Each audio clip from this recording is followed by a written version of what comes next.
우리가 지난 4주 동안 함께 생각해 보았던 창세기 24장은 이삭 결혼장이었습니다. 창세기에 최초로 등장하는 결혼은 창세기 2장에 나타난 아담과 하와의 결혼식이라고 했습니다. 그 결혼은 세상 속에서 이루어진 것이 아니라 하나님 나라의 모형인 에덴 동산에서 있었던 결혼이었습니다. 그래서 그 결혼은 영원한 결혼의 본이 되는 결혼이라고 그랬습니다. 그 이후에 인간이 신라곤한 뒤에 이 세상 속에서 이루어진 최초의 성경 속 결혼은 바로 창세기 24장 이삭의 결혼이라고 했습니다.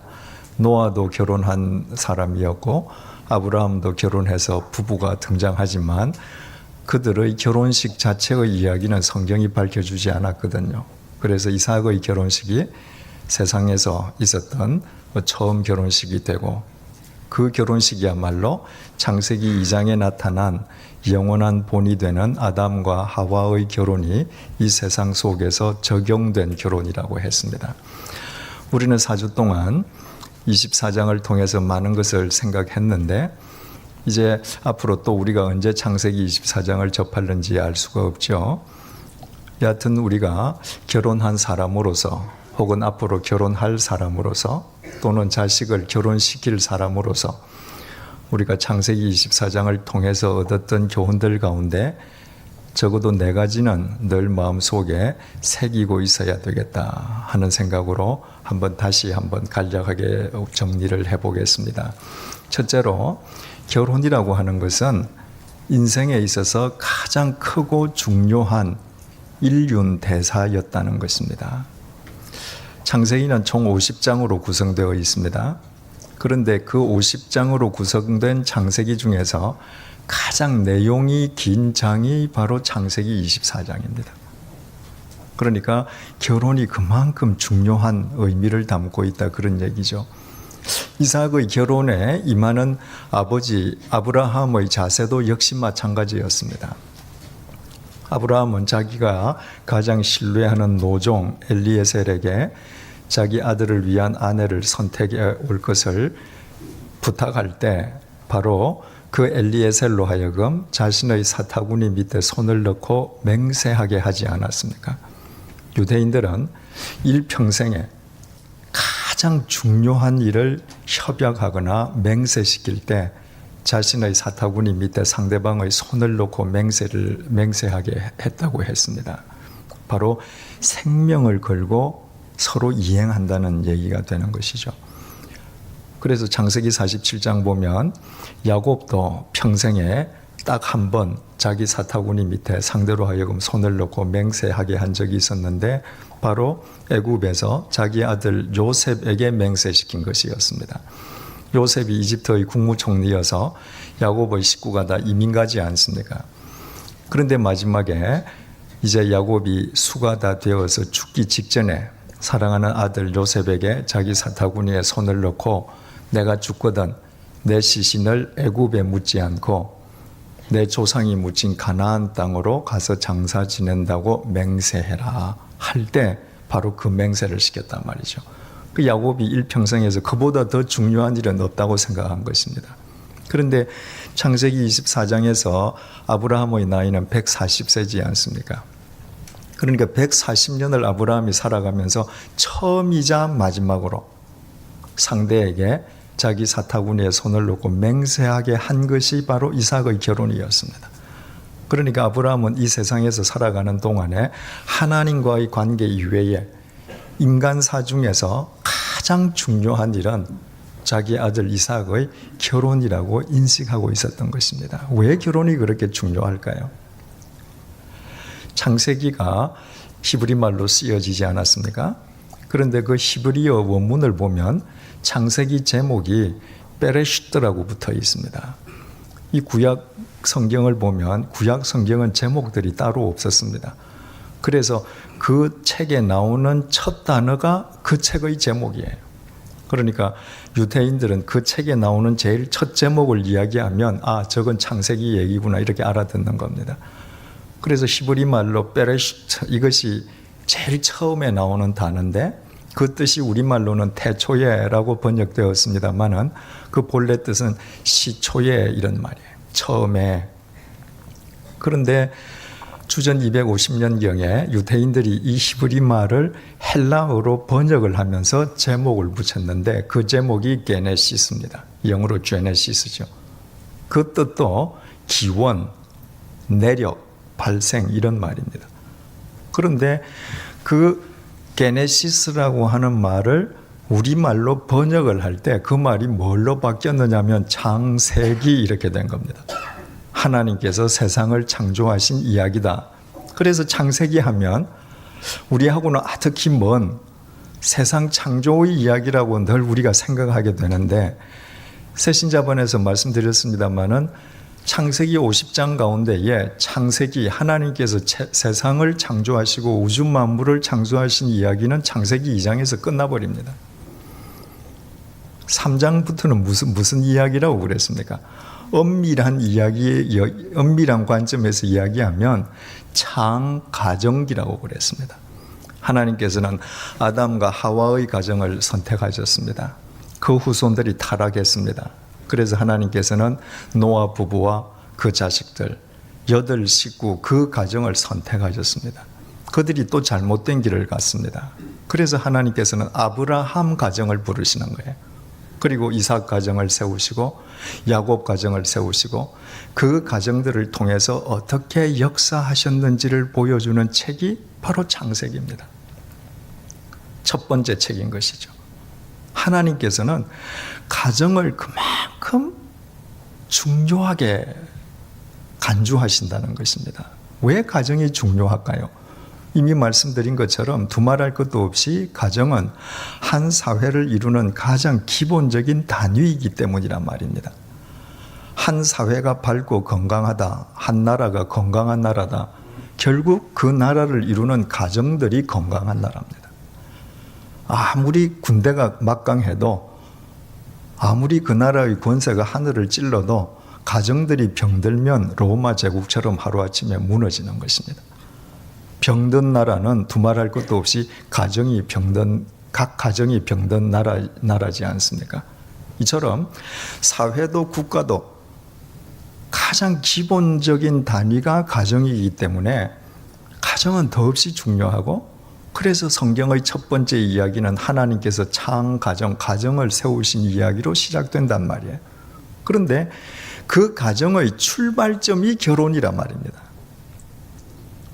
그러니까 결혼은 인륜 대사 중에서도 가장 큰 대사일 수밖에 없다 그 말이에요. 결혼의 순수성과 결혼의 진실성과 결혼의 참됨이 지켜질 때 그 가정들이 모인 나라가 도덕적인 나라가 되고 세상의 빛이 될 수 있지 않겠느냐 그 말이에요. 이 아브라함은 가정이 그만큼 중요한 것을 알았던 것입니다. 뿐만 아니라 하나님께서는 창세기 2장에서 아담과 하와를 결혼시키실 때 두 사람이 한 몸을 이루라 이렇게 명령하시잖아요. 이것이 결혼에 대한 하나님의 정의입니다. 결혼은 두 사람이 모여서 두 몸을 이루어서 두 인생을 사는 것이 아니라고 했습니다. 각각 다른 인생을 살던 두 사람이 모여서 한 몸을 이루면서 한 인생을 사는 거예요. 그러니까 결혼보다 더 중요한 것이 없습니다. 내가 누구를 만나서 누구와 결혼해서 누구와 한 몸을 이루느냐에 따라서 이루어질 한 몸이 달라진단 말입니다. 예전에 이런 말이 있었죠. 요즘 플래시 거의 쓰지 않습니다만은 아무리 요조숙녀고 지혜로운 여자도 도둑놈하고 10년을 살면 밤에 남편이 나갈 때 여보 플래시 들고 나가십니까? 묻는다는 거예요. 뭘 의미합니까? 도둑놈하고 10년 살면 도둑놈 아내가 된다는 거예요. 도둑놈하고 한 몸을 이루면 부인도 한 몸이 되는 겁니다. 내가 누구하고 한 몸을 이루느냐에 따라서 그 사람의 인생 미래도 달라지고 내 인생 미래도 달라져요. 다 달라지기 마련인데 방향이 어떻게 달라지느냐가 틀리는 겁니다. 좋은 방향으로 나아갈 수도 있고 부정적인 방향으로 나아갈 수도 있단 말입니다. 그러니까 결혼보다 더 중요한 게 없지 않겠습니까? 아브라함이 노종 엘리에셀을 불러서 자기 사타구니 밑에 손을 놓고 맹세하게 했던 첫 번째 내용이 뭡니까? 이 가나안 족속의 처녀들 중에서 내 아들 아내를 택하지 말고 내 동족, 내 족속 중에서 선택해와라. 근본이 같은 사람을 선택해와라. 이유가 바로 근본이 같아야 둘이서 한 몸을 이룰 수 있기 때문이라고 그랬습니다. 하나님께서 아담을 흙으로 지으시지 않았습니까? 그런데 하와를 하나님께서 다이아몬드로 지으셨다. 이게 참 둘이서 한 몸 되기 어렵죠. 그건 불가능하죠. 그런데 하나님께서는 흙으로 아담을 지으시고 아담의 갈비뼈로 여자를 지으셨으니까 남자와 여자의 근본이 본래 하나단 말입니다. 그러니까 너희들은 둘이지만 한 인생을 살라. 근본이 같아야 둘이서 한 몸을 이룰 수 있단 말이죠. 아브라함은 그 창세기 2장 하나님의 결혼의 원칙을 아는 것이죠. 그것을 21세기를 살아가는 오늘 우리에게 적용을 하면 한국 사람은 반드시 한국 사람들끼리만 결혼하라 그런 의미가 아니라 같은 믿음이라고 그랬습니다. 같은 믿음을 지녀야 두 사람이 그리스도 안에서 한 몸을 이루어 갈 수 있는 것입니다. 여러분, 우리가 간단하게 이야기해서 믿는 사람, 믿지 않는 사람의 차이가 뭡니까? 믿는 사람은 내 인생의 주인이 내가 아니라 저분임을 고백하는 겁니다. 믿지 않는 사람은 내 인생 주인이 납니다. 그 둘이 어떻게 한 몸이 되겠습니까? 한 사람은 저분을 주인으로 삼고 한 사람은 나를 주인으로 삼는데 그 둘이 한 몸이 된다는 것은 애시당초 불가능한 일이죠. 믿지 않는 사람하고 결혼해서 해피엔딩으로 끝나는 결혼식도 있습니다. 그죠? 또 주님께서 주 예수를 믿으면 너와 네 집이 구원을 얻게 해준다고 약속하셨기 때문에 정말 믿지 않는 사람하고 결혼해도 평생 언젠가는 또 하나님께서 구해 주시는 거, 그래서 믿음 안에서 하나 되게 하는 거 우리 보고 있습니다. 그러나 이미 말씀드렸듯이 그 당사자는 수없이 많은 날밤을 울어야 된다는 것이죠. 수없이 많은 날들을 의미 없이 버려야 된다는 것이죠. 그래서 30년 후에 50년 후에 혹은 죽기 전에 둘이서 한 몸을 이루는 기쁨을 잠시 누리고 끝나는 것이 아니라 결합해서부터 처음부터 둘이서 한 몸을 이루기 위해서는 같은 믿음의 사람들이어야 한다 하는 것을 우리가 깨달을 수 있다고 했습니다. 두 번째로 우리가 얻을 수 있는 교훈은 그러므로 결혼은 철저하게 믿음으로 시작해서 믿음으로 진행되고 믿음으로 일구어져 가는 것이라는 것을 잊으면 안 된다는 것이죠. 아브라함이 노종에게 자기 사타구니 밑에 손을 넣고 내 아들 이삭의 아내를 내 족속에게 가서 데리고 와라. 그래서 그 말을 들은 엘리에셀이 질문하지 않습니까? 예, 제가 명령대로 가긴 가는데 제가 좋은 여자를 선택했다고 하십시다. 그 여자가 신랑 얼굴도 안 보고 따라올 리가 없으니까 만약에 따라오지 않으면 제가 와서 당신의 아들을 데리고 갈까요? 데리고 가지 마라. 하나님께서 여호와의 사자를 네 앞에 반드시 보내실 것이다. 그러니까 아브라함은 하나님께서 이 가나안 땅을 자신의 아들에게 주신다고 약속하셨기 때문에 그 가나안 땅을 지킬 믿음의 이삭의 아내를 이미 예비해 주셨을 줄로 믿는 것이죠. 그런데 그 믿음이, 아브라함의 믿음이 노종 엘리에셀에게 그대로 전이됐다는 거예요. 이 노종이 그 믿음으로 출발합니다. 그래서 도보로 800km가 넘는 하란을 찾아가지 않습니까? 우물가에서 기도하고 리브가를 만나죠. 그리고 자기 주인의 동생의 손자라는 사실을 알고 그 집을 찾아가지 않습니까? 그리고 리브가의 아버지 부두엘과 오라버니 라반에게 자기가 왜 왔는지, 하나님께서 어떻게 역사하셨는지, 하나님께서 어떻게 리브가를 만나게 하셨는지 상세하게 이야기했습니다. 그때 부두엘과 라반이 뭐라고 그래요? 이것은 여호와께서 하시는 일이기 때문에 우리는 가타부타 말할 수가 없다. 그대로 시행해라. 그러니까 아브라함의 믿음이 엘리에셀을 거쳐서 부두엘과 라반에게까지 전이되었습니다. 이튿날 아침에 일어나서 엘리에셀이 지금 곧장 주인에게 가겠다는 겁니다. 엘리에셀이 가겠다는 것은 부두엘과 라반의 입장에서 보면 자기 딸 여동생을 지금 당장 데리고 가겠다는 이야기 아닙니까?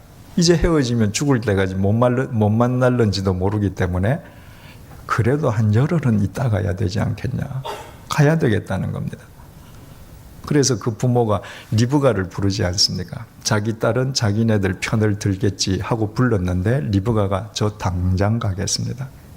믿음으로 가겠다는 거예요. 그러니까 아브라함의 믿음이 엘리에셀과 부두엘과 라반을 거쳐서 리브가에게까지 전해졌습니다. 철저하게 믿음으로 지금 진행되고 있습니다. 그때 이삭은 아무것도 안 하고 있었는가? 아니었습니다. 부엘라헬로이에서 왔다. 부엘라헬로이는 나를 살피시는 살아계신 하나님. 그러니까 이삭은 이삭대로 나를 살피시고 나의 체질을 아시고 나를 만드신 분이시기 때문에 하나님께서 나에게 가장 적합한 배필을 엘리에셀을 통해서 보내어 주실 줄로 믿는 믿음으로 있는 것이죠. 여러분, 결혼은 조건을 따지는 것이 아닙니다. 세속적인 가치관으로 저울질하는 것이 아닙니다. 결혼은 철저하게 믿음으로 시작하는 것입니다. 누구에 대한 믿음? 하나님에 대한 믿음. 그러므로 사람에 대한 믿음인 것입니다. 하나님에 대한 믿음과 사람에 대한 믿음으로 결혼이 이루어질 때에만 사람을 상대적으로 비교하지 않습니다. 여러분, 내가 한 여자를 사랑해서 결혼했는데 한 남자를 사랑해서 결혼했는데 이 세상에 그 남자 그 여자만 있는 거 아니잖아요. 크게 나누어서 30억, 30억으로 따진다면 내 남편은 30억 명 중에 한 명이고 내 아내는 30억 명 중에 한 명이거든요. 내 아내보다 잘나고 똑똑한 여자가 세상에 얼마나 많습니까? 내 남편보다 유능한 사람이 얼마나 많습니까?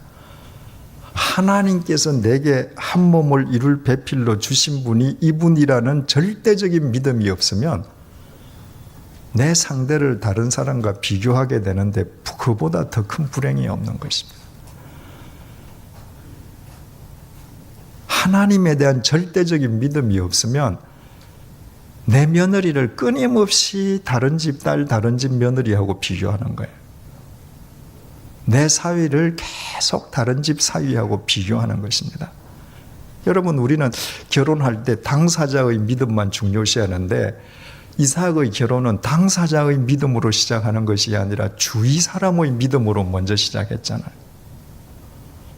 당사자들은 믿음으로 했는데 주위에서 끊임없이 이야기를 해서 결국은 서로 떨어지게 하는 가정들도 있지 않습니까? 그러니까 당사자들뿐만 믿는 것이 아니라 부모, 형제, 가족들도 다 저 사위가, 저 며느리가 내 아들, 내 딸을 위해서 하나님께서 짝지어 주신 천생 배필임을 믿지 않으면 그 두 사람이 둘이서 한 몸을 이루는데 가장 가까운 가족들이 걸림돌이 될 수 있는 겁니다. 하나님에 대한 철저한 믿음의 기반 위에서 사람에게 믿음이 있을 때에만 서로 인내할 수 있습니다. 어떻게 처녀가 결혼했는데 하루아침에 우리 어머니 같은 솜씨를 가질 수 있겠어요? 어떻게 총각이 결혼했는데 그 남편이 하루아침에 우리 친정아버지 같은 인격의 소유자가 되겠습니까? 시간이 지나야 합니다. 어떻게 지금 총각이 결혼한 내 사위가 나머지 50살 된 사위만큼 역량을 갖추겠습니까? 그건 불가능하지 않습니까? 기다려야 해요. 사랑은 인내함인데 절대적인 믿음을 가지고 내 남편, 내 아내, 내 사위, 내 며느리 하나님께서 주셨다는 절대적인 믿음이 있을 때에만 인내하는 가운데에 그 두 사람이 당사자들이 정말 둘이서 한 인생을 살아갈 수 있는 것입니다. 세 번째로 결혼은 부모가 자식을 떠나보내는 예식이라고 했습니다. 한국 부모가 제일 약한 부분입니다. 한국에서도 믿는 부모마저도 결혼식을 자식을 자기에게서 떠나보내는 예식이라고 생각하는 부모는 드뭅니다. 하나님께서 분명히 말씀하셨거든요. 창세기 2장에서 남자는 부모를 떠나서 떠나는 게 먼저입니다. 바꾸어 말하면 부모가 떠나보내줘야 돼요. 그래야 그 남자는 자기 아내와 둘이서 한 몸을 이룰 수 있습니다. 그런데 부모들이 떠나보내주지 않기 때문에 그 자식들이 둘이 한 몸을 이루는 데에 여러 가지 제약을 받는 것입니다. 그건 정말 그 당사자들에게는 인생을 그만큼 말하자면 후퇴하거나 낭비하게 하는 꼴이 되어버리는 것이죠. 떠나보낸다고 하는 것은 공간적인 여유도 없는데 빚을 내어서라도 방을 얻어줘서 내보내라 그런 의미가 아니라 그러지 않았습니까? 마음속으로 진정으로 독립시켜주는 거예요. 그래야 그들이 이 세상에서 책임 있는 가장으로 주부로 자기 가정을 이끌어갈 수 있는 것입니다. 레바논 태상에 미국의 세계적이었던 그 영성 시인 중에 칼릴 지브란이 예언자라는 시에서 이런 내용을 썼습니다. 그대는 활, 부모는 활이라는 거예요. 그대는 활, 그리고 그대의 아이는 마치 살아있는 화살처럼 그대로부터 쏘아져 앞으로 나아간다. 그래서 궁수인 하나님은 무한의 길 위에 관역을 두고 자신의 화살이 보다 빨리, 보다 멀리 날아가도록 온 힘을 다해 그대를 당겨 구부리는 것이다. 그대는 궁수의 손에 구부러짐을 기뻐하라. 그분은 날아가는 화살을 사랑하는 만큼 흔들리지 않는 활 또한 사랑하기에.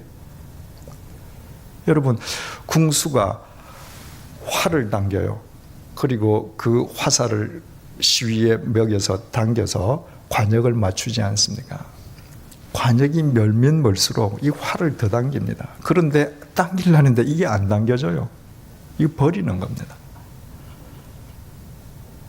궁수의 힘에 맞게 당기면 당겨져야 되는 겁니다.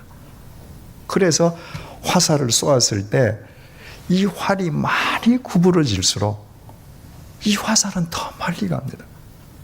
궁수의 기쁨은 화살이 1m 날아가는 것보다 100m 날아갈 때 더 큰 기쁨이 있습니다. 그런데 궁수는 날아가는 화살만 사랑하느냐? 그렇지 않습니다.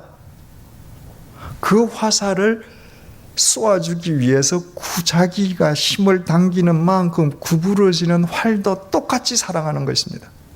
이 활이 구부러져 주기 때문에 이 화살이 비로소 저 먼 자기가 목표로 한 관역을 맞출 수 있는 것이거든요. 하나님은 궁수라는 것입니다. 너희 부모는 활이라는 거예요. 네 자식들은 화살이라는 것입니다. 너희들의 자식은 네 수중, 네 화살통에 매일 인형처럼 넣어두고 로봇처럼 네 마음대로 조정하려고 너에게 준 장난감이 아니라는 겁니다. 하나님께서 너희들에게 자식을 준 것은 너희들로부터 멀리 당신의 목표 관역을 위해서 쏘아 보내기 위함인데, 그때에 하나님께서 무엇을 활로 삼느냐? 부모를 활로 삼는다. 그래서 부모는 자식이 태어날 때부터 온몸을 구부려서 그 자식을 안아서 키우지만, 그 자식을 내게서 떠나보내기 위해서 나의 모든 것을 구부려서 멀리 보내줘야 된다는 것입니다. 그래서 부모의 간섭이 줄어들면 줄어드는 만큼 하나님의 역사가 더 커집니다. 모든 자식의 문제를 부모가 결정하고 부모가 앞장서서 해결하려고 하는 만큼 하나님께서 개입하실 틈은 없어지는 것입니다.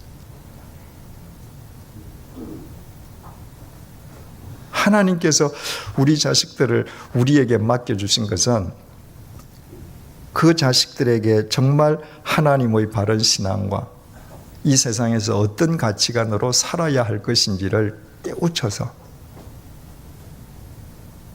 그들이 오직 진리를 무기 삼는 법을 가르쳐줘서 그들을 떠나보냄으로써 하나님의 역사가 이루어진다는 거예요. 이것을 알았기 때문에 아브라함이 엘리에셀에게 맹세시켰던 두 번째 내용이 뭡니까? 너는 가서 내 아들 이삭을 위한 아내를 데려와라. 내 며느리 데려오라고 하지 않지 않았습니까? 그때 아브라함의 나이 140살, 상처한 지 3년, 누구보다도 자기를 위해서 며느리를 구할 수 있는 상황임에도 불구하고 아니다. 이삭이 자기 아내를 데려온다면 이삭 자기를 위해서 데려오는 것이고 결과적으로 내 며느리가 되는 것이지 내 며느리가 되는 것이 절대로 목적일 수 없다. 아브라함은 철저하게 깨닫고 시행했습니다. 오늘 본문을 보는 데서도 우리가 마찬가지로 느끼겠지만 아브라함이 신앙의 조상이다. 우리가 참 존경할 부분이 많죠. 그런데 많은 사람들은 그 아브라함이 모리아산에서 이삭을 하나님께 헌재 바치는 그것이 믿음의 조상의 절정인 것처럼 받아들입니다. 그것도 대단한 신앙이죠. 그런데 아브라함의 삶을 가만히 들여다보면 아브라함이 믿음의 조상일 수밖에 없는 것은 그가 엘리에셀로 하여금 자기 사타구니 밑에 손을 넣고 맹세하게 했던 것만큼 가장 중요하게 생각하던 이삭의 결혼을 시키는 데에서 절정을 이루는 것입니다. 대부분 부모들이 정말 믿음대로 살다가도 자식의 결혼 앞에서는 믿음대로 안 하는 경우가 허다하거든요. 세상의 가치를 따르거든요. 그래서 결혼식이 허세의 광장이 되고 그야말로 진리와는 아무런 상관이 없는 감동 없는 이벤트로 끝나버리는 경우가 참 허다하거든요. 아브라함은 그러지 않았습니다. 결혼을 통해서 자기와 자식 간의 새로운 관계를 믿음으로 설정하고 실천한 것이죠. 마지막 네 번째로 결혼은 자식이 부모의 궤적 위에 서는 것이라고 했습니다. 부모는 자식을 떠나보내주는 것입니다. 결혼을 통해서 자식을 독립시켜주는 것입니다. 그렇다고 해서 자식이 이제 부모하고 완전 절연하고 이제 당신하고는 아무 상관없습니다. 빠이빠이. 그게 아니라 비록 다른 공간에서 살 망정 부모의 삶의 궤적 위에서 자신들의 인생을 세워감으로 그 가계를 통한 하나님의 역사가 이어지게 되는 것이라고 했습니다. 아브라함은 분명히 자기 아들을 위한 아내를 데려오도록 했습니다. 그리고 자기는 한 발 뒤로 물러섰습니다. 그런데 이삭은 자기 아내 리브가를 만나서 잘 되었다. 우리 따로 나가서 살자. 그것이 아니라 돌아가신 자기 어머니 사라의 장막에 자기 아내를 드렸습니다. 그러니까 그때는 텐트 문화니까 한 울타리 속에 살지만 아버지 텐트, 어머니 텐트 있는데 자기 아내를 어머니의 텐트에서 살게 하심으로 우리 어머니, 우리 부모가 한평생 어떤 믿음으로, 어떤 인생관으로, 어떤 가치관으로 살아왔는지를 알게 함으로 그 가치관 위에서 새로운 자신들의 삶을 창조해 가는 것이었습니다. 그래서 그 아버지 밑에 그 자식이 된 겁니다. 그 믿음의 아버지 밑에서 믿음의 이삭이 나오는 겁니다. 여러분, 좋은 자식은 좋은 부모가 만듭니다. 좋은 자식이 좋은 부모를 만드는 게 아니고요. 내가 얼마만큼 좋은 학력을 입혀주느냐, 경력을 쌓아주느냐, 그게 아니라 얼마만큼 하나님의 법칙대로 자식을 살게끔 영원한 가치관 위에서 살게 해주느냐, 그것은 부모가 하는 것입니다. 그래서 아브라함이 믿음의 조상이 되는 것이죠. 자, 그 연장선상에서 오늘 1절을 보시겠습니다. 아브라함이 후처를 맞이하였으니 그의 이름은 그두라라. 자, 참 이거 또 얼마나 놀라운 이야기인지요. 왜 웃으세요? 예. 저는 감동을 받아서 그러는 거예요. 예. 아브라함은 자식을 딱 결혼시킨과 동시에 자식이 정말 자신으로부터 독립해서 살 수 있도록 그 짐이 되지 않기 위해서 다시 철을 얻었습니다. 140살에 아들 결혼시켜주고, 자, 이제 네 아내야. 그와 동시에 결과적으로 내 며느리잖아. 그러니까 나한테도 할 짓 잘해라. 그거 아니었습니다. 자기에게 능력이 있는 만큼, 할 수 있는 여유가 있는 만큼 이삭과 리브가에게 폐를 끼치지 않고 짐이 되지 않게끔 새 아내를 얻었습니다. 얼마나 철저하게 부모된 자기 자신의 길을 자식을 위해서 걷는지 정말 아브라함의 삶 앞에서 우리는 존경을 금할 수가 없는 것이죠. 2절, 그가 시므란과 욕산과 무단과 미디안과 이스박과 수아를 낳고 그두라와 의 사이에서 6명의 아들들을 낳았습니다. 3절, 4절, 욕산은 스바와 드단을 낳았으며 드단의 자손은 아수르 족속과 르두시 족속과 르움미 족속이며 미디안의 아들은 에바와 에벨과 한옥과 아비다와 엘다아이니 다 그두라의 자손이었더라. 그 6명의 아들로부터 또 손자들도 태어났습니다. 여기에서 한 가지 질문이 제기되죠. 아브라함이 100세 때 이삭을 얻을 때에 그 아브라함의 상황이 어떤 상황이었습니까? 이삭이 99세 때 되었을 때의 이야기입니다. 86세 때 이스마엘을 하갈 첩으로부터 여종으로부터 얻지 않습니까? 그러니까 그 이스마엘이 13살 되고 아브라함이 99세 될 때 하나님께서 아브라함에게 저 이스마엘 말고 네 아내 이삭으로부터 네가 아들을 얻을 것이다.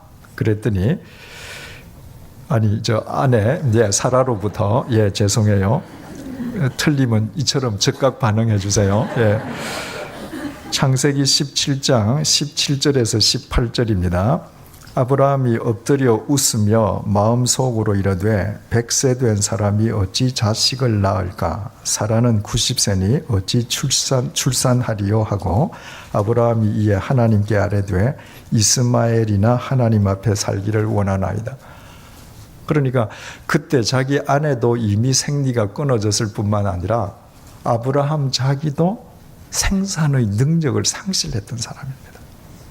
그래서 하나님 100세 된 내가 무슨 아이를 낳는단 말입니까? 하나님 아직 절 모르시는가 봐요. 속으로 비웃었습니다. 그리고 하나님 그저 13살 된 이스마엘이나 잘 키우게 해 주십시오. 전 더 이상 바라는 게 없습니다. 하나님께서 아브라함과 사라로 하여금 아이를 낳게 하지 않았습니까? 창세기 21장 2절입니다. 사라가 임신하고 하나님의 말씀하신 시기가 되어 노년의 아브라함에게 아들을 낳으니, 노년의 아브라함 강조하고 있죠.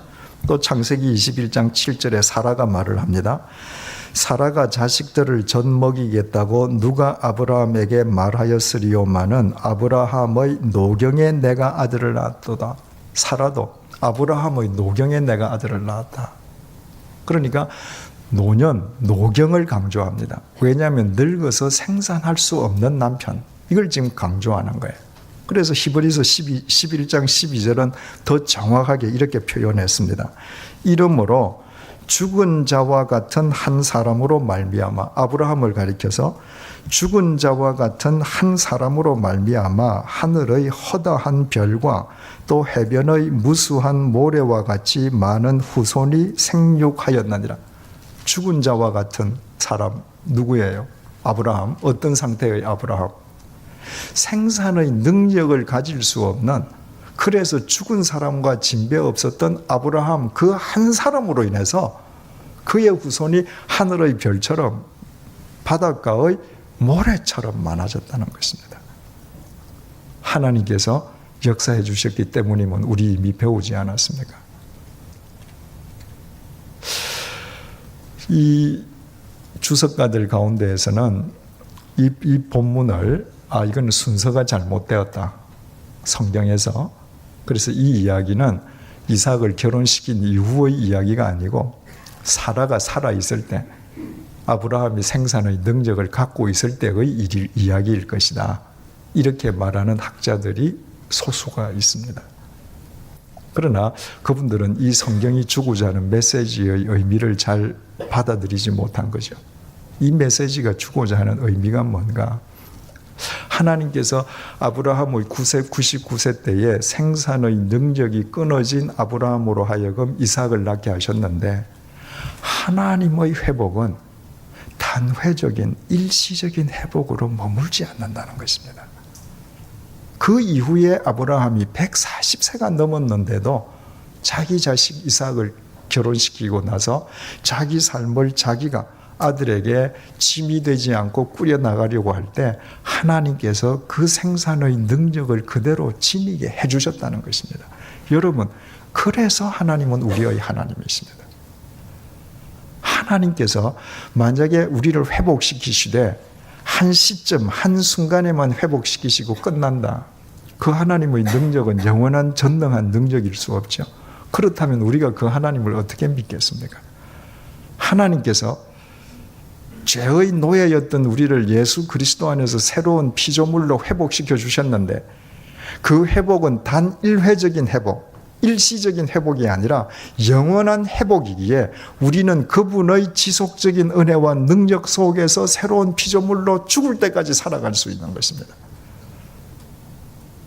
당신의 능력으로 하나님의 아들로 우리의 신분을 회복시켜 주셨기 때문에 그 회복이 지속적인 회복이기 때문에 우리는 이 세상에서뿐만 아니라 이 세상을 떠난 뒤에도 하나님의 자녀로 하나님 앞에 설 수 있는 것입니다.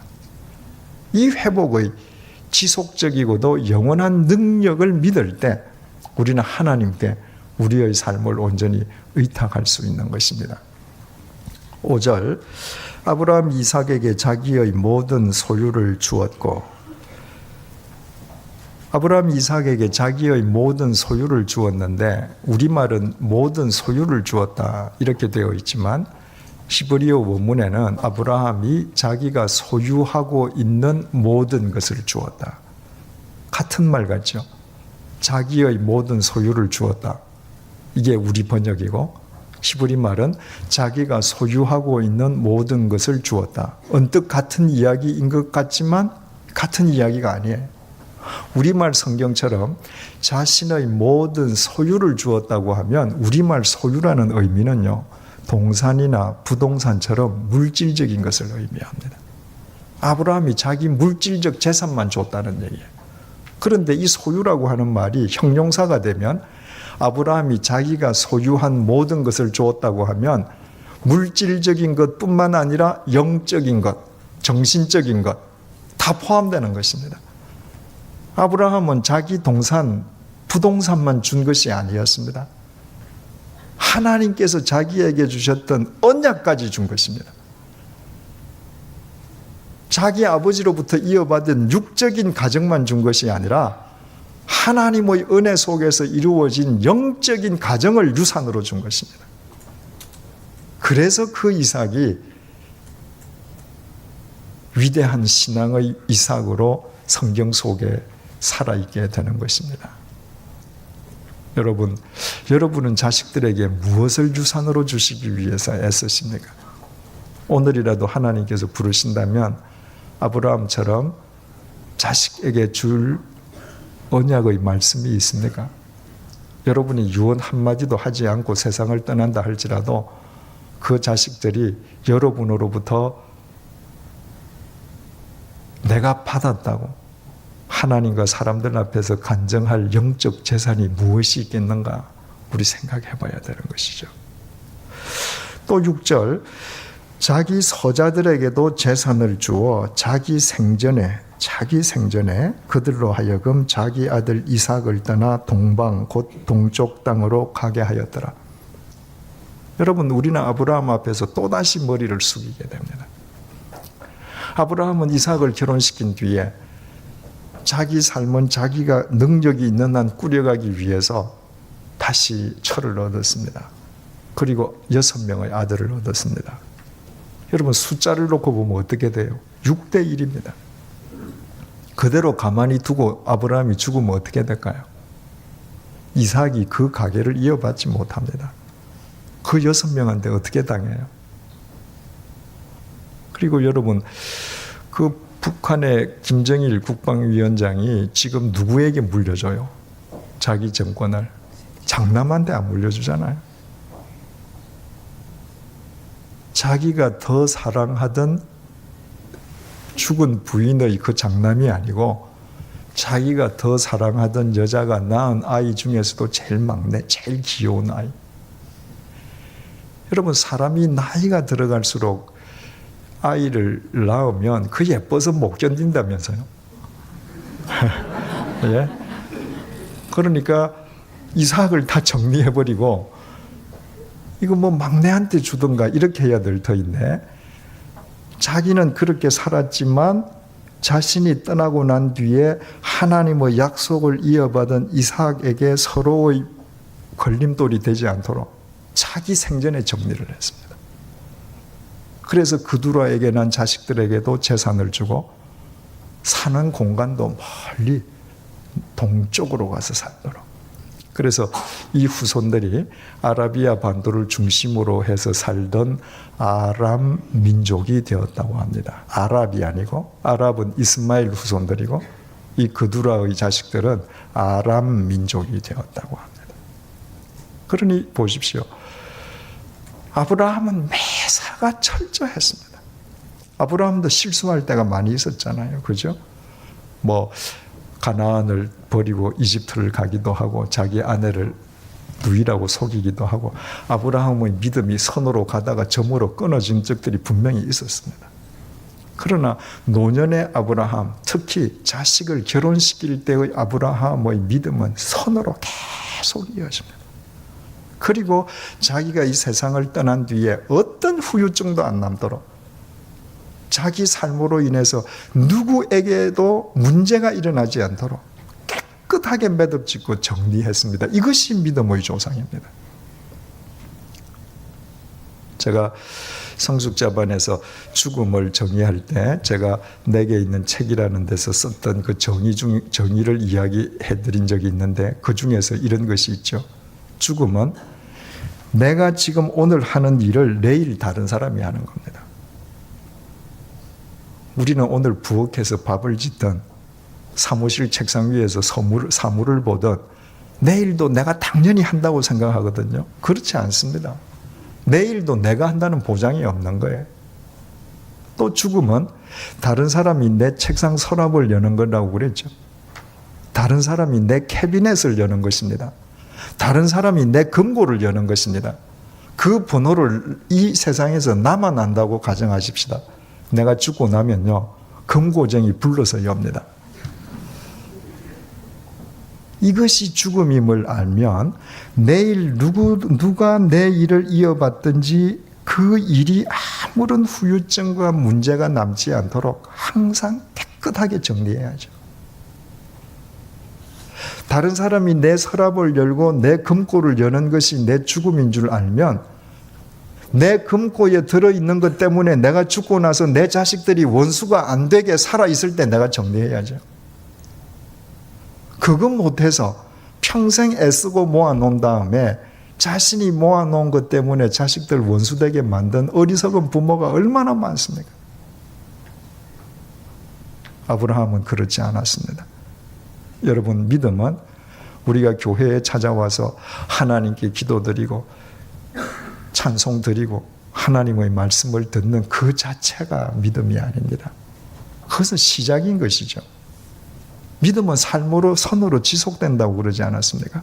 아브라함처럼 내가 하나님을 믿기에 이 세상 속에서 내가 정리하고 매듭짓고 행하여야 될 것을 정확하게 하는 사람, 그 그 사람이 믿음의 사람인 것이죠.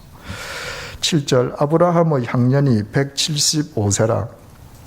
이제 175세로 아브라함이 세상을 떠나는데 우리말로 향년이 175세라 이렇게 번역이 되어 있는데 히브리말 원전은 뭐라고 쓰여 있느냐 하면 아브라함이 산 햇수의 날수가 175년이다 이렇게 되어 있습니다. 그러니까 아브라함이 총 살았던 햇수의 날들의 수가 175년이라는 거예요. 이건 무슨 의미냐 하면 인간의 한 평생은 한 해 한 해가 쌓여서 이루어지는 것이 아니라 하루하루가 쌓여서 인간의 일생이 된다는 유대인들의 인생관을 표현하는 표현입니다. 여러분, 저분이 향년이 175세입니다 하는 것하고 저분이 총 살았던 날 수의 합계가 175년입니다 하는 것하고 전혀 다른 얘기가 되죠. 우리는 항상 횟수만 생각합니다. 175년 이러면 뭐 별것 아닌 것 같기도 하고요. 항상 우리의 관심은 횟수이기 때문에 연말연시가 제일 영적으로 바빠요. 연말연시가 되어야 지난 한 해를 보고 회개할 것도 하고 후회도 하고 가슴도 치고 또 신년 예배에 나와서 결심 굳게 하고 사흘이면 끝난단 말입니다. 그렇게 하다가 인생이 80년, 90년으로 끝나는 겁니다. 그러나 인생이 그게 아니라 날들이 쌓여서 인생이 된다. 그러면 매일 아침이 새로워질 수밖에 없죠. 매일 저녁을 하나님 앞에서 자기의 삶이 어떠했는지를 반추하지 않을 수가 없습니다. 더 짧게는 저는 인생을 여러분을 스쳐 지나가는 시간이라고 표현하지 않습니까? 우리 시계 지금 흘러가는 1초 1초 이게 인생이거든요. 이게 쌓여서 오늘이고 이게 쌓여서 우리 평생이 되는 것입니다. 여러분 오늘 어떻게 사셨습니까? 여러분이 오늘 하루를 하나님 앞에서 내가 그리스도인답게 이 하루를 진리로 건져 올리지 못했다면 내일도 건져 올린다는 보장이 없습니다. 오늘의 결과가 내일 아닙니까? 그러면 올해를 건진다는 보장도 없습니다. 그러면 여러분의 한 평생이 진리로 건져진다는 보장도 없습니다.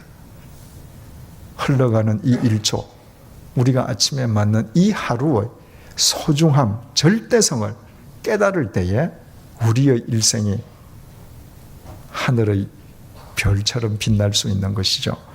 8절 그의 나이가 높고 늙어서 기운이 다하여 죽어 자기 열조에게로 돌아갔다. 그의 나이가 높고 늙어서 그 천수를 다하고 죽었다 그 말이잖아요. 그죠? 그런데 이 나이가 높고 늙어서 이게 히브리 말로 사베아라고 기록이 되어 있는데 그 말을 그대로 번역하면 아브라함이 충족한 상태에서 만족한 상태에서 죽었다는 겁니다. 단순히 오래 살았다 그게 아니라 천수를 다했다 그게 아니라 만족한 상태에서 죽었다는 거예요. 바꾸어 말하면 후회 없이 죽었다는 거예요. 여러분 우리는 하나님 부르실 때 우리의 삶에 대해서 후회가 없어야 합니다. 어떻게 아브라함이 후회 없이 살다 갈 수 있었겠습니까? 전능하신 하나님께 자기 삶을 맡겼기 때문입니다. 아브라함 99세 때 하나님께서 나타나셔서 아브라함아 나는 전능한 하나님이니 너 내 앞에서 걸어가서 완전해라. 내 앞을 걸어가라. 내가 네 백그라운드 되어줄게 이 말이잖아요. 그런데 전능하신 하나님이 히브리 말로 엘 샷다이라고 기록이 되어 있는데 그 샷다이라는 말이 뭐라고 그랬습니까? 본래 충분하다는 말. 충족하다는 말. 하나님께서 내가 전능한 하나님이다 말씀하신 것은 아브라함아 나는 충분자야. 충족자야. 하나님께는 부족함이 없습니다. 하나님께는 모든 것이 충분합니다. 그 하나님께 아브라함이 마치 실패자와 같은 아브라함이 자신의 인생을 맡겨드림으로 그 하나님 안에서 아브라함은 일평생을 살다가 만족함 속에서 후회 없이 죽었습니다. 75세 하나님의 부르심을 받은 뒤 100년 동안을 하나님과 동행하다가 후회 없이 이 생을 마감한 것이죠. 8절, 그의 나이가 높고 늙어서 기운이 다하여 죽었다. 기운이 다하여 죽었다. 이 말도 히브리인의 사생관을 그대로 표현하지를 못했습니다. 히브리 원문은 이렇게 기록이 되어 있습니다. 그리고 아브라함이 숨을 거두었다. 그리고 죽었다. 기운이 다해서 죽은 것이 아니라 호흡이 멈추면서 그리고 죽었다 그 말이에요. 여러분, 죽음은 절대로 거창하지 않다고 그랬습니다. 멀리 있는 것도 아니라고 그랬죠. 내가 지금 내 쉰 숨을 다시 못 들이키면 끝난 겁니다. 죽음은 여기 있는 거예요. 생과 사가 여기 있는 겁니다. 그래서 우리가 매 호흡마다, 매 순간마다 진리 속에서 살아야 될 이유가 여기 있는 것이죠.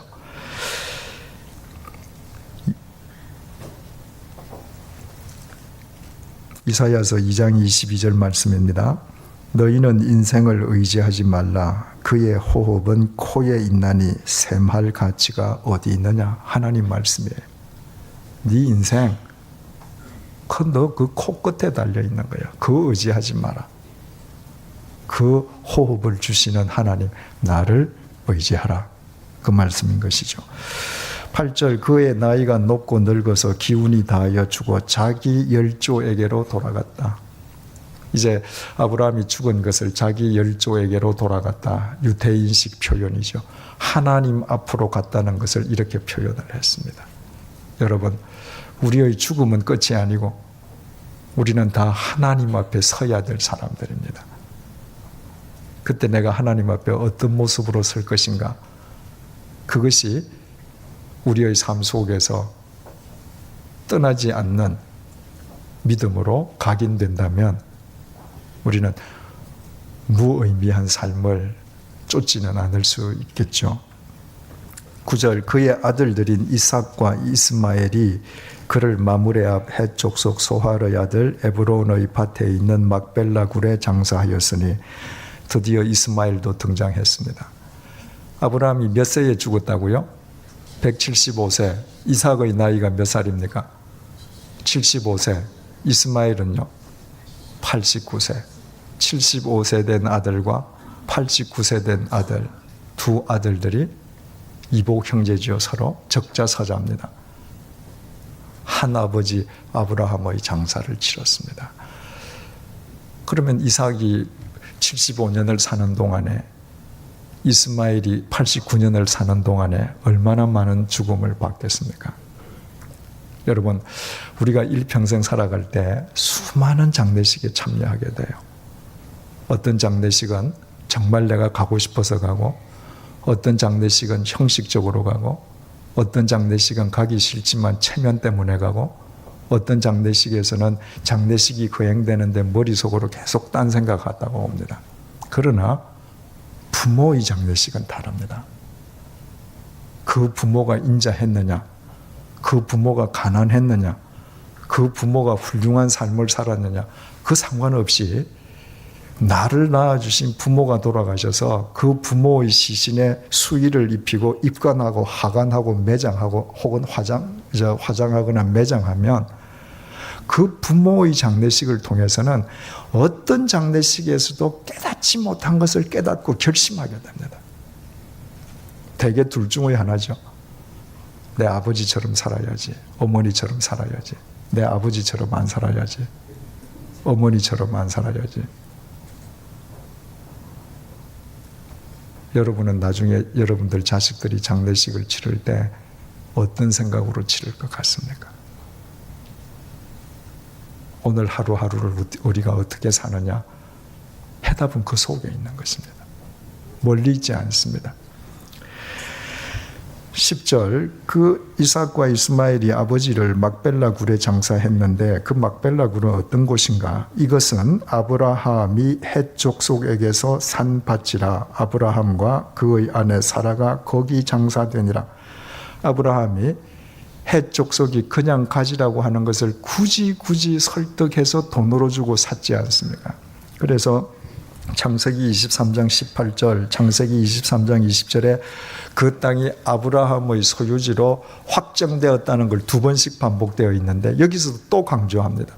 아브라함이 산 매장지, 바로 거기에 사라를 묻었던 그 매장지, 거기에 아브라함도 묻혔다는 것입니다. 왜 아브라함이 그 땅을 막벨라 굴을 왜 샀죠?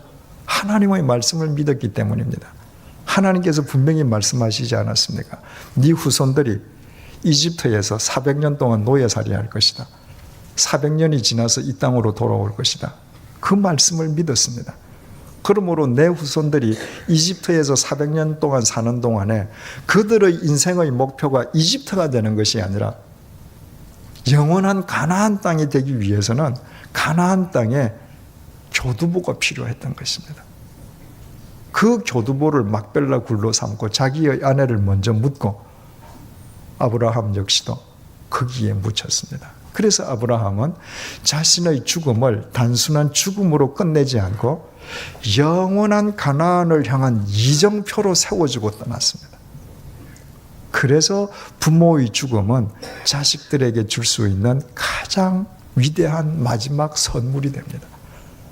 내가 죽음으로 그 자식들에게 바른 이정표를 세워주고 내 족적이 떠난다면 그보다 더 훌륭한 선물은 있을 수 없는 것이죠. 11절 아브라함이 죽은 후에 하나님이 그의 아들 이삭에게 복을 주셨고, 이처럼 아브라함이 마지막 생을 다 할 때까지 조금도 믿음에서 어그러지는 모습을 보이지 않고 철저하게 믿음의 선을 그리면서 떠났습니다. 그는 초기에는 믿음이 전으로 끊어졌지 날이 갈수록 그 선은 뚜렷했습니다. 그 선을 아들이 이어받지 않을 수 없죠. 그죠? 그러니까 하나님께서는 그 아들에게 복을 주셨습니다. 그러면 이삭은 복만 받고 가만히 있었는가? 아닙니다. 이삭은 브엘라헬로이 근처에 거주하였더라. 브엘라헬로이가 뭐죠? 나를 살피시고 살아계셔서 나를 살피시는 하나님. 그러니까 이삭 역시 자기 아버지가 헤브론에서 하나님과 교제하는 삶을 살았듯이 이삭 역시도 자기를 살피시고 살아계시는 하나님과 동행하는 삶으로 하나님께 응답했습니다. 이것이 모두 아브라함이 그 신앙을 유산으로 물려주었을 뿐만 아니라 자신의 죽음마저도 무엇을 목적으로 살아야 될 것인지 진리의 이정표, 진리의 빛이 되어 주었기에 그 믿음이 자식에게 이렇게 계승이 되었습니다. 그래서 아브라함은 명실공히 믿음의 조상이 된 것입니다. 여러분, 우리 하나님께서 언제 부르시는지 알지 못합니다. 그러나 우리의 믿음이 매일매일 무의미한 토막나는 점으로 분리되는 것이 아니라 믿음의 선이 되게 하십시다. 그때 우리가 이 세상을 떠날 때 우리의 족적 자체가 우리 자식들에게 줄 수 있는 가장 위대한 선물이 될 것이요, 아브라함이 4,000년 전에 이 세상을 떠남으로 175년 동안 살았을 때보다 떠나서 4,000년 동안 더 우리에게 큰 진리의 빛으로 역사하듯이 우리의 삶도 떠난 뒤에 자식들의 삶 속에서 진리의 빛으로 역사하게 될 것입니다. 기도하십시다. 하나님 아버지, 175년을 일기로 아브라함의 생이 끝났습니다. 주님, 그 아브라함 175년 사는 동안 그의 하루하루가 매일매일이 하나님의 부르심을 받은 이후에 아름다운 믿음의 선으로 지속되었던 것을 저희들이 발견하게 됩니다. 주님, 명실공히 아브라함은 믿음의 조상으로서 손색 없는 삶을 살았고 믿음의 아버지였기에 그의 믿음이 이삭에게 아름다운 유산으로 전해졌습니다. 그리고 그가 가나안의 영원한 교두보로 만들기 위하여 에브론 사람들을 설득하면서까지 샀던 막벨라 굴에 자기 자신이 묻힘으로 말미암아 자기의 죽음을 후손들을 위한 진리의 이정표로, 진리의 빛으로 승화시킬 줄 아는 지혜도 갖고 있었습니다. 그래서 그 아들 이삭은 아버지의 믿음을 이어받아 부엘라헤 로이에서 하나님과 동행하는 삶을 살았습니다. 하나님 아버지, 우리 모두 아브라함과 같은 믿음의 부모가 되게 하시고 이삭과 같은 믿음의 자식들이 되게 도와주옵소서. 오늘 우리에게 주어진 이 하루가 우리의 일생이요 우리의 생명임을 잊지 않도록 도와주옵소서. 이 하루하루가 진리의 재산으로, 영원한 진리의 실체로 하나님 앞에 축적될 수 있도록 도와주옵소서.